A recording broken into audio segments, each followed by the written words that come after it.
interested in how we are able to travel, how we can afford it, how we make money, how do we find the places we find, how do we wipe our butts, blah blah. They don't ask them. Anyways, so basically, how do we do this? We are in Costa Rica right now. We've been here for about 2 months.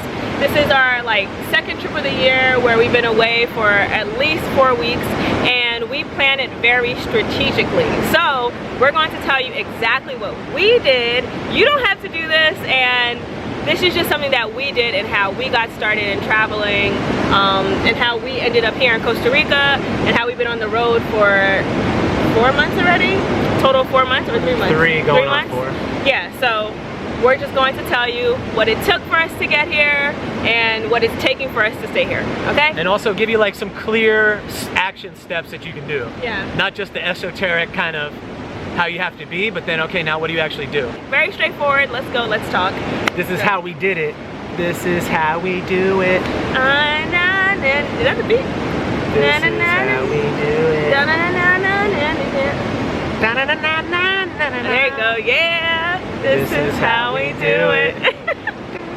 And what this really is going to probably boil down to as we get into the thick of this is, if I could wrap this up in one sentence in my head, I can answer this very quickly. Life is all about learning what actually matters and letting everything else go. And we've just been able to do that with a whole bunch of stuff.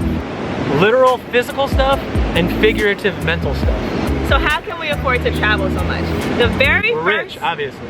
I know, right? Our parents are like, go travel the world, find yourself. We have millions and millions of dollars. Right. Which is why we're also in student loan debt. Shout out to Navient. Navient. Y'all have all my money currently and for the next 10 years. So the first thing we're going to talk about is how we started from the very, very beginning. So I would say this was about 2 years ago. This only started as a thought for us. When we first got the idea that, hey, we're kind of done, we don't like our jobs anymore, or that we just felt limited. We met a lot of great people and all that stuff. We're grateful for the experience and so on and so forth. But we knew that this wasn't it. We wanted more out of life. Yeah. We just decided that we wanted to travel, but we didn't know how. We didn't know how to even get started. We didn't know a lot, basically. So we started really listening to that calling, and we were like, F it. We're gonna do this. We're gonna figure out a way. We don't care. We've had a lot of jobs. We grinded it out. I was about to turn 30. I was like, I'm not doing this anymore. So we came up with a game plan. We sat down. We got pens and paper out. Yeah, literally. And probably some wine. Yeah. And we were like, let's actually write this thing down. Yeah. Because when we actually sit down and put our minds to something, we believe in ourselves. Yeah, we started a company that way. Like, that's exactly how we started our company. You have to get clear. So writing it down makes it clear. And then you have to believe with everything that you have. Yeah. We decided together that once we had $10,000 saved, we were just gonna go. We didn't know where we were gonna go, but we were just going to go. We were gonna figure it out, and $10,000 was gonna be the tipping point. Yeah. And this is just something that we chose, we wanted to do. Yeah. It became such a big part of us that everything that we did in our day became towards, is this helping me towards my goal? Exactly, yeah. Or is it not? And this is how we were able to save $10,000 like right away, so quickly. I'm not even joking. As soon as we got clear on how we were going to do stuff and what we were going to do to actually get there, like those little steps to take to actually get to our goal, we reached $10,000 in like 2 months. So we saved $10,000 and we decided to go to San Diego. It was just too cold in New Jersey and we love California, so we decided to go there instead, to perhaps even start living there. So 10,000 was just our safe point, so if anything were to happen, we would be okay with the $10,000 in our moving / going away fund. That number allowed us, that $10,000 allowed us to not have any more excuses. Yeah. We kind of agreed upon the fact that, and the way we came up with 10K was basically 3 months of living expenses, bare minimum, just being able to survive with a little bit extra. With a little bit extra. So we came up with like, that's how much, for 3 months we'd be able to totally be absolutely fine no matter what. Live below your means. If you're trying to do this and you feel like you can't, once you live like you don't have much, all of a sudden you realize you don't need much. Well, the way I put it is a little differently. Same idea is, start uncovering what's really important. Get like 3 to 5 things in your life that are absolutely musts for you. They're top priorities. And then you kind of let everything else go. Yeah. We also tried things out like savings apps like Digit. Digit's a really good app. We still use Digit. It basically takes a percentage out of your checking account every time you swipe. So I was saving like hundreds of dollars without even knowing it. So we were able to add that to our fund as well. Dad has Digit, so if you want to try Digit, I'll put the link down at the bottom for you so you can try it as well. Also, we made sure to pay ourselves first. That's the biggest thing. That's the biggest thing. As soon as we got paid, we took a chunk out of that and put it towards our dream. And we call it paying ourselves first, because we know that we're going to be able to utilize this money very, very soon, and the reward is going to be so much better than anything small that I could buy right now. Look how high the tide is coming. The water's coming up. We're pretty far away though. Quick side note about paying yourself first. Again, you could talk a lot about this because it talks about your mentality, but your finances don't determine if you're broke. Your mindset does. So if you have the mindset of you don't have enough, you're never gonna give yourself enough credit, enough money, enough resources, enough belief in yourself to actually do anything. So just think about that for a second. And here's a quick way. This doesn't determine everything, but it's a very valuable piece of the puzzle. Just take the last 30 days, go on your bank statements, go on your credit card, go on your debit card, whatever you use to pay money, and just look at all the things that you've purchased.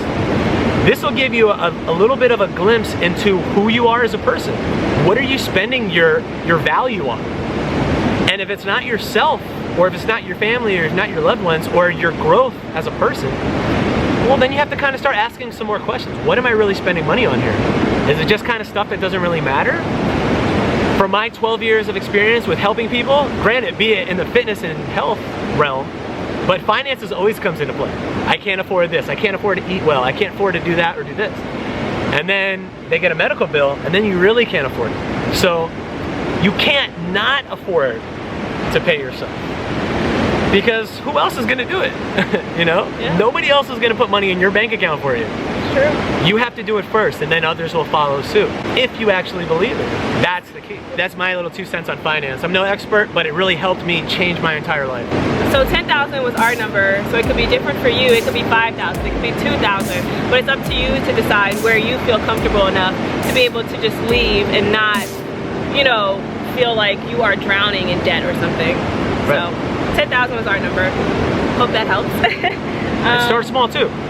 Just get to 100, then get to 1,000. Yeah. Build up. We're in a small town called Dominican. It's really cute. Surf town, a lot of camping, very big waves, very minimalistic.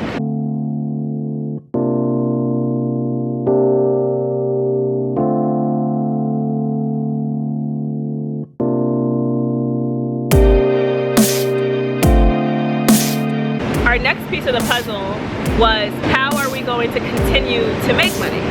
So we've been thinking about this for years, like I said. So we've already set up our businesses to be only online. Our True For You fitness business is online. We personally train people online, as well as do nutritional coaching classes online. So that's a source of income. Also, we are social media influencers, so we're able to team up with people and do campaigns for them with companies that we like. So we get income from that. We also make YouTube videos. YouTube pays you for views. People that want to market on YouTube will pay you to market their stuff. Yeah, so we team up with companies that we like on there as well. So a lot of it comes down to ad revenue. But that might seem obvious, especially if you know anything about kind of influencing and all that stuff. But besides all that, we also wanted to find a way to not just make money, but actually impact people's lives in a way that's beneficial for everyone. Yeah. And the cool thing about the internet is, you don't have to come and see me at my facility for $200 an hour. You can just see what I've posted, or see what we've recorded, or send us a DM or an email and connect that way. And then sign up, if you want to, sign up for one of our programs that's what we consider to be very affordable, or any number of things. So we can reach a lot of people. We've helped so many more people. You know, it's funny. She actually got me into social media. I was not about Instagram or anything like that. She had to kind of persuade me. And then I realized, wow, Because my goal has always been to help people. I can talk to 25,000 people in one earshot, as opposed to spending so many hours just talking to one person. I can amplify that, and I can hear more people too. So it's really a triple win situation. So just to recap, we saved $10,000, right? And then we figured out a way to still make money while we travel.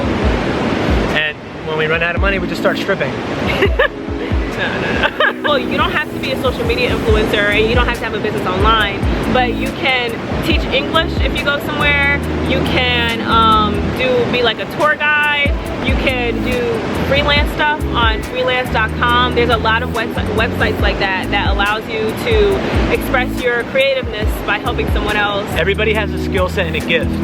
It's just a matter of being creative enough in your own pursuits to figure out how to monetize it. Yeah. And the third thing that we do that we think is most important is budget our money. Yeah. We look for free 99 things to do, okay? Yeah. We try to pay for 0 adventures. Unless we really want to do it. Yeah, unless we really want to do it. Unless it's like super important to us. Like, there's so many cool things to do for absolutely free. Even just like walking around. yeah. Like nobody walks around. Like even at this kind of hostel we're staying at. Everybody's just sitting at the hostel. Everybody's just sitting in the hostel, like waiting to do like a snorkeling thing or something. Okay. Just go walk around the corner. There's literally animals everywhere. Like sloths and monkeys. the same thing that people were like, oh, I went on this tour and we took pictures of this. I'm like, it's right over here too. Oh, did you know it was outside our... Did you know that you're actually in a jungle? But there's so many ways to budget your money. One thing we always try to do is get a place with a kitchen, because not only is it just affordable, more affordable to just do your shopping in bulk and cook it as you go, but we feel like we cook really well and our food tastes really good, so we like eating out sometimes. We know how to make food that we like. Yeah. So why would we cut ourselves short of that experience? Yeah, we don't have to risk it paying for something that we don't like. We know we like potatoes, we like chicken wings, you know, we like broccoli, like, you know, certain things like that. We can just mix it up and just make different meals every day. Yeah. Funny thing is, like, every place that we stay at, people are always like staring at our food like, wow, where'd you guys get that from? Somebody literally applauded our lunch today. Was it lunch? It was like 11 o'clock. Yeah. They were like, wow. Another thing that we try to do too is get extended stay places. So we stayed in this place, Coco, for a month.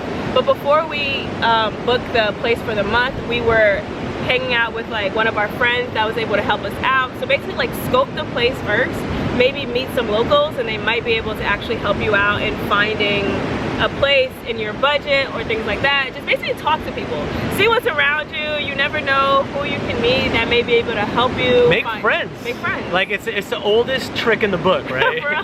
Bro. And it's not a trick because you learn so much, and especially like local people in Costa Rica especially, they really appreciate the genuine openness of like, hey, yeah, I don't know where the hell I am, but I love it here and it's cool, and can you help me out? Yeah, people want to help you out. When people, yeah, like I love helping people out. You put them in the position of being an expert. It's like, hey, you're from here, you're the expert. Kind of, can you show me how to get around? And people are like, yeah. We've learned so much this way. We've saved so much money, and it's not that make friends and be fake and just use them. No, it's like we actually enjoy their company. Yeah. We'll bring them fruit or food or whatever we have, a bottle of wine, you know, whatever we can get our hands on, or just, you know, spending time with them. So make some friends, be friendly, be a good person, be nice. I think the easiest way to say it and the easiest takeaway is like, have an open mind, have an open heart. What we're really trying to say is we had no idea what we were doing. We had no idea what we were getting into. There's no grand master plan. We're just learning as we go along the way, and it's basically about taking that risk and just believing in yourself enough to know that you can do this, and it's not this grand task, or like you don't have to have $1 million, you don't need all this money, you can figure out along the way. Especially when you travel like this, you get to see a lot of people traveling like how we travel for a month at a time. People are doing it, it's hell. People are doing it way cheaper than we're doing. And you have like, to be willing to take risks. Yeah. Again, going back to being open. If you never take that extra 10 minutes to walk around this corner here, you might be missing out on paradise. You might not ever see this beach. Yeah. That's kind of how life is. If you never randomly ask someone for help or directions, or hey, do you know where the closest blah blah blah, or the cheapest this or that, or a free that or this, how are you ever gonna know? How would you know? It's not just gonna pop up. you gotta go get it sometimes. Yeah, it's true. It's like how I met her on Facebook. I said, hey girl, what's up? What you doing? We having a party. We're going back to the beach.